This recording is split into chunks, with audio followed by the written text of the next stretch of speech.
Hey, I'm here with Melissa Wagner.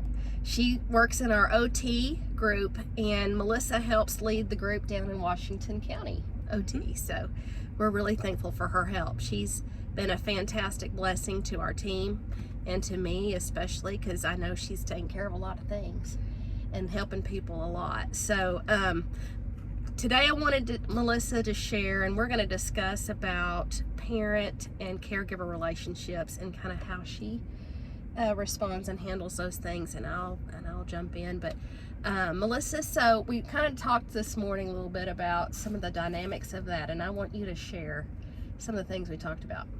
Okay. I think as providers, it is really easy for us to be judgmental of either the daycare workers or the parents, when they maybe don't always follow through with recommendations that we have, or we feel like they're not doing enough. But just to have a lot of grace there, and to know that they're juggling a lot, they're trying to balance a lot, and really having empathy for their situation. We can't assume that they're not doing things because they don't care or they don't want to, but they just might not have the capacity to at that time. And so just really understanding that they're juggling family life. They may be having a lot on their plate at work. They may not get a lot of time with their kids. So understanding that we can't always give them a laundry list of things to do when they get home if they've only got 1 or 2 hours with their kids at night before they put them to bed. Yeah. Yes. And those 1 or 2 things that we give them might cause some stress and struggles to do with their kids. And they might just need that 1 or 2 hours they have with their kids just to be some simple, stress-free playtime discussion or hanging out, in the house together. And it's one more thing, on their list to do. So you kind of have to know where the parents are at. And get a chance to kind of know what the situation is at home. But also, if you have a parent that asks for more things to do, then definitely, you want to share in small, adding small things in, not like a whole long list. That would be overwhelming. But for those families that there are extra struggles there, maybe it's a rare occasion that you give up. Maybe it's once every 2 weeks. Hey, if you get a chance to read a book at home, that's great, but yes, and a lot of our kids, have behavior issues. And so you talked about the sandwich. Can you share about that? Yeah, so I think we just need to be really careful that anytime we're communicating with a parent, however you do that, with a note, an email, or a text, to make sure if you have something negative to share, or like a struggle that the kid had that day, you need to make sure there's something positive with it. Parents hear a lot of negative things. A lot of times the only phone calls they get are when their kid is bad.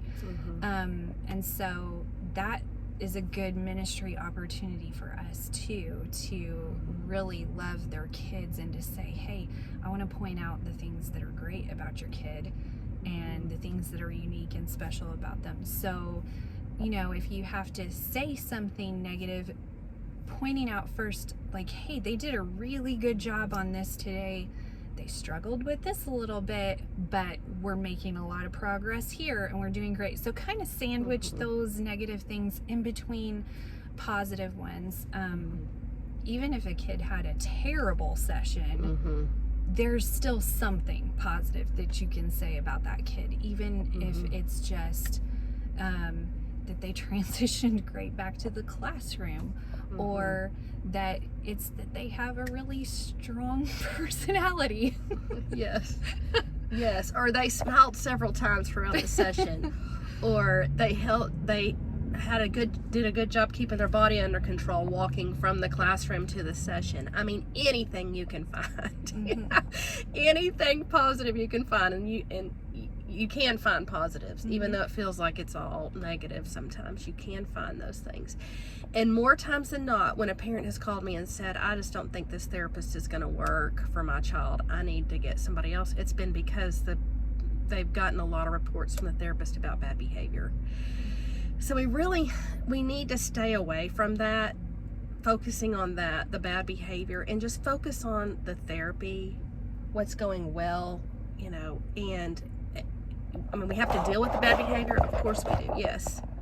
But there's going to be a lot of discussions with the parent, with the daycare staff about that, and we are there to address their therapy needs, their goals, and those are the things we really need to stick with, because we need to stay neutral on the behavior thing. It just, over the 20 years of experience plus that I've had, that usually doesn't go well with parents. And it's also not super helpful to tell them a lot about negative behaviors that happen if we don't give any strategies for dealing with that. So if a negative behavior is a repeated issue, give the parents some tools for how they might address that behavior at home, or things that they could try when they see those same behaviors.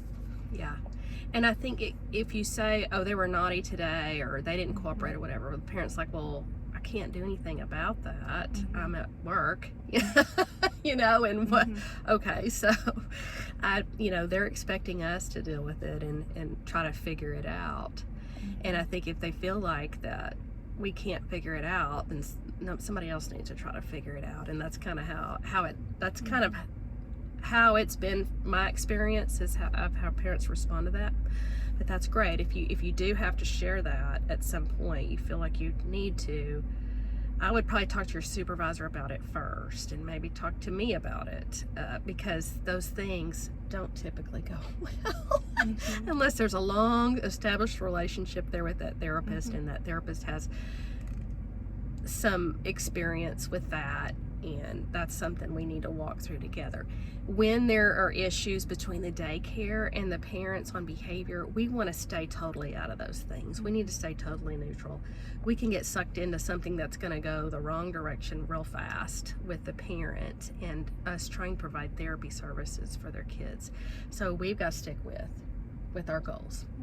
And there was something else you shared about, that you were talking about how the daycare staff can sometimes share some crazy stuff with you, and even parents too, and so how do you respond to that when they tell you something and you're like, oh wow, how do you respond?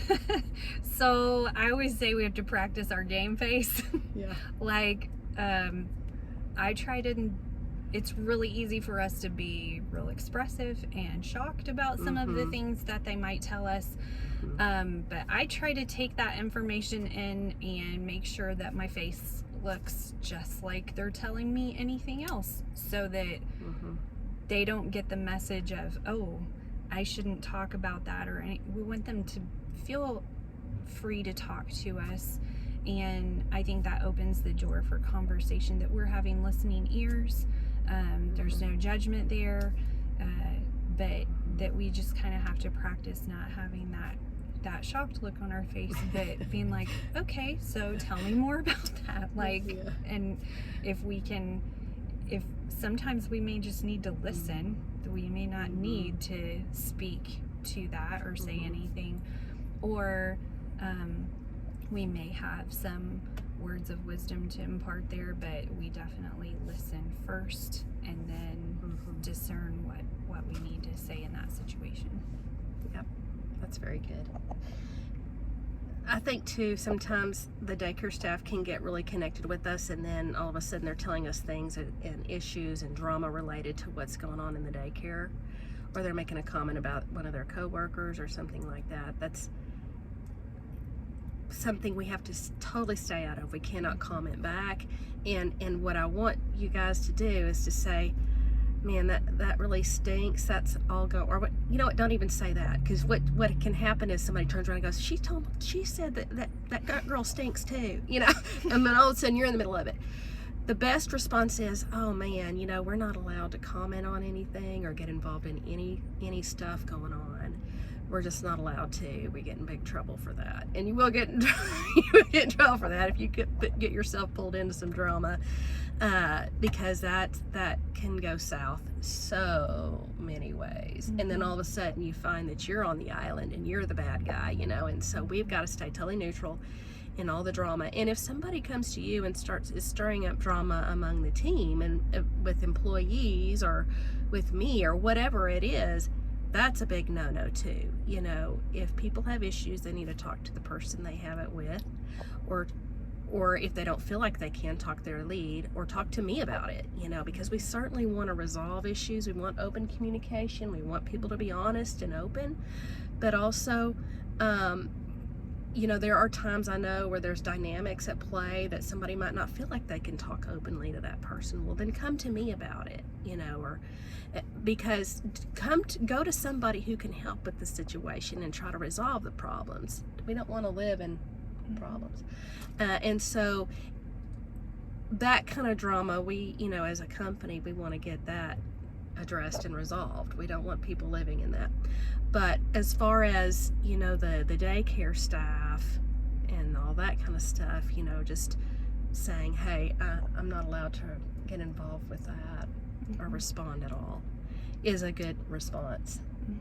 But going back to the main message that we want to share is, you know, just trying to stay non-judgmental, because you don't know what shoes somebody's walking in. You don't understand their dynamics and their experiences in life and what they've been taught. And so trying to stay neutral, giving parents just a little bit of things to work with at home, not much, and really trying to stay positive. Try to stay positive with your parents and your daycare staff. Anything else, Melissa?